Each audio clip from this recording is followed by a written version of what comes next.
Bonjour à tous, j'espère que vous allez tous très bien.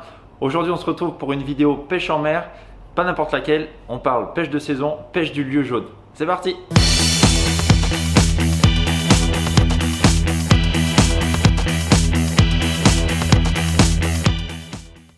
Et je commence tout de suite avec le matériel qu'il va vous falloir pour pêcher le lieu.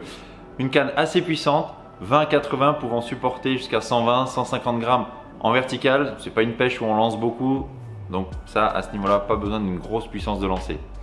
Ensuite niveau moulinet, il va vous falloir quelque chose d'assez costaud, 4000 voire 5000 en taille de moulinet, avec une tresse PE 1.2 ou PE 1.5 pour être vraiment tranquille. Il peut arriver qu'on puisse tomber sur des gros poissons. Les lieux jaunes peuvent faire jusqu'à 10 kg et plus. Et puis si vous tombez sur une julienne par exemple, pour ceux qui pêchent beaucoup en épave, il faut pouvoir l'extraire de l'épave sans se faire casser. Niveau fluorocarbone, moi personnellement j'utilise le Neox de chez Seaguar, minimum 40 centièmes pour éviter de se faire couper par les bords tranchants des épaves. Très résistant à l'abrasion, le Neox de chez Seaguar va vous permettre de sortir les poissons et de les extraire facilement des épaves. Je vous ai parlé matériel, maintenant je vais parler leurre souple et je vais commencer avec un shad, le Westin Sandy Andy, qui va émettre de grosses vibrations, notamment sur une animation en ascenseur. Je reviendrai en fin de vidéo sur les animations pour cette pêche là. Donc le Sandy Andy, ici c'est un coloris orange. Moi j'ai une petite préférence quand je pêche le lieu pour tous les coloris roses, que ce soit sur du shad ou du slug. En général je commence toujours par le rose et ensuite je décline, mais n'hésitez pas aussi à prendre des coloris naturels, ça peut parfois faire la différence. Le Westin Sandy Andy. Je continue cette sélection avec le Nitro Slim Shad 180 de chez Ilex. Vous avez les têtes plombées qui sont vendues à part, exprès pour ce leurre, pour faire un ensemble vraiment très cohérent. Donc là aussi, on est sur un shad émettant de la grosse vibration avec des coloris naturels et aussi des coloris flashy. Comme j'ai dit, petite préférence pour le rose, mais libre à vous de décliner les coloris quand vous le souhaitez et en fonction des conditions du moment. Je continue cette sélection avec un leurre dont la réputation n'est plus à faire sur le lieu jaune. C'est le Crazy Sandil de chez Fish en coloris rose fluo et puis mango juice. Donc là aussi, de grosses valeurs sûres pour pêcher le lieu jaune. Vous avez les têtes plombées qui sont vendues également, les têtes plombées de Crazy Sandil, 90-120 grammes. C'est dispo en magasin et sur actionpêche.com.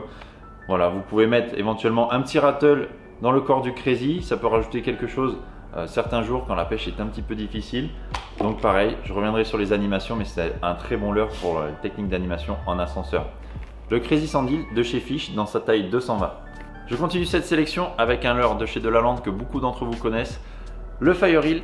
Le Fireel est un super leurre avec une plus petite vibration, idéal pour les pêches en ascenseur et un petit peu à gratter. Vous pouvez éventuellement dans les trous prévus à cet usage rajouter un petit rattle, ça fait éventuellement la différence certains jours où la pêche est compliquée. C'est pas très cher, vous avez les têtes plombées aussi également qui sont vendues à l'unité. Donc les corps plus les têtes plombées vendues à l'unité, ce qui vous permet de vous faire un petit panache de coloris et de grammage. Comme ça vous pouvez être paré à toute situation. Le Fireel de chez Delaland. Et pour terminer cette sélection de leurre souple, je vais finir avec le Bumble Slug de chez Autobots Fishing dans sa taille 220. Ici il est armé avec une tête plombée en 50 grammes, mais il est disponible en 30, 50, 70 et 90 grammes niveau plombage. Un leurre vraiment très souple qui va se faire coffrer très facilement par les poissons. Donc le Bumble Slug, vous pouvez éventuellement rajouter de l'attractant sur les stries qui sont sur le côté du leurre. Donc voilà, super pour les pêches en ascenseur ou alors les pêches à gratter. Le Bumble Slug 220 de chez Autobots Fishing. Et pour terminer cette sélection, parfois les poissons ne veulent pas de leurre souple. Alors il est pas mal de leur proposer du métal. Et là c'est les Slow Jig Funa de chez Explorer Tackle. Des slow jigs qui sont vraiment très bien armés avec des gros assists et un hameçon très fort de fer. Donc ça ne va pas sourire même en tirant comme un bœuf. Si vous voulez extraire une julienne de l'épave, voilà, les slow jigs vous permettent de proposer une vibration différente et des flashs lumineux un peu plus importants que sur un leurre souple. N'hésitez pas à complémenter avec par exemple une petite lanière de calamar ou une petite lanière de maquereau. Des fois ça peut faire la différence. Voilà, petit metal jig, le slow jig de chez Explorer Tackle, le Funa ici dans sa version 100 grammes. Une petite astuce, c'est de rajouter un teaser au-dessus de votre leurre.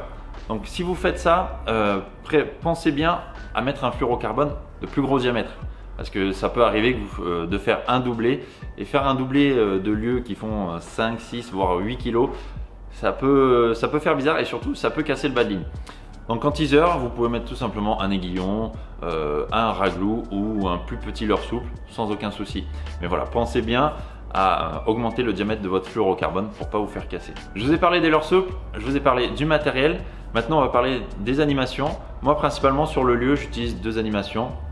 Ça va être une pêche un petit peu plus à gratter quand je veux vraiment être au contact de l'épave. Les poissons sont rentrés dans l'épave, ils ne sont pas forcément au-dessus ou sur les côtés. Ça permet d'aller chercher des poissons qui n'auraient pas mordu forcément sur l'ascenseur. Donc ça permet d'être un petit peu plus discret, de faire un peu moins de vibrations et de déclencher parfois des poissons qui n'auraient pas pris en temps normal. La deuxième, c'est l'ascenseur. Donc l'ascenseur consiste à aller prendre contact avec le fond et une fois qu'on voit l'épave s'afficher sur le sondeur, on commence une récupération linéaire au moulinet. Donc le leurre va remonter le long de l'épave et normalement les poissons intéressés vont le suivre et il va arriver un moment où ils ne pourront plus monter vers la surface par rapport à la différence de pression et ils vont déclencher leur attaque. Une petite astuce qui consiste à ouvrir son pick-up ou la gâchette si vous pêchez en casting. Quand on sent le poisson qui est juste derrière le leurre, le fait de faire ça, ça redescend directement le leurre normalement dans sa bouche.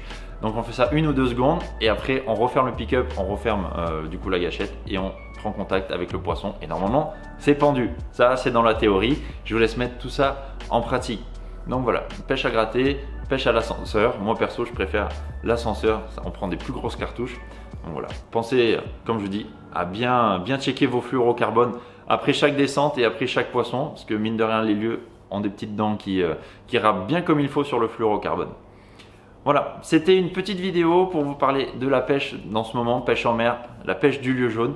J'espère que cette dernière vous aura plu. N'hésitez pas à me dire en commentaire les prochaines vidéos que vous aimeriez voir sur la chaîne.